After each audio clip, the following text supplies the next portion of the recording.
যারা এসটিকে নিয়ে কাজ করেন অথবা স্টিকা সেট বাজিয়েছেন, তাদের মনের মধ্যে কি একবার কৌতূহল জেগেছে যে স্টিকের ভিতরে কি আছে একবার খুলে দেখি?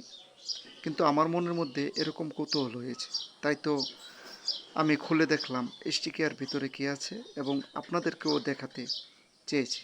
তো দেখতে থাকুন স্টিকার ভিতরে কি আছে। এ হলো স্টিকে আইসি। এখানে 1 2 3 4 স্টিল রিমোটে দুইটি দুইটি করে কাজ করে।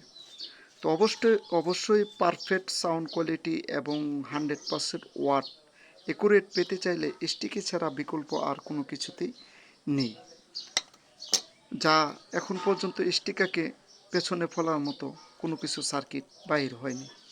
তো যারা হোম অডিও বানাতে চান তারা অবশ্যই একটা ভালো মানের টেকনিশিয়ান দিয়ে স্টিকে আইসি দিয়ে একটি সেট বানিয়ে নেবেন, এতে সাউন্ড কোয়ালিটি অনেক অনেক ভালো পাবেন। তো ধন্যবাদ, সবাই ভালো থাকুন, দেখা হবে পরবর্তী কোনো ভিডিওতে। এখনই আমার চ্যানেল অথবা পেজ সাবস্ক্রাইব করে রাখুন পরবর্তী ভিডিওর জন্য।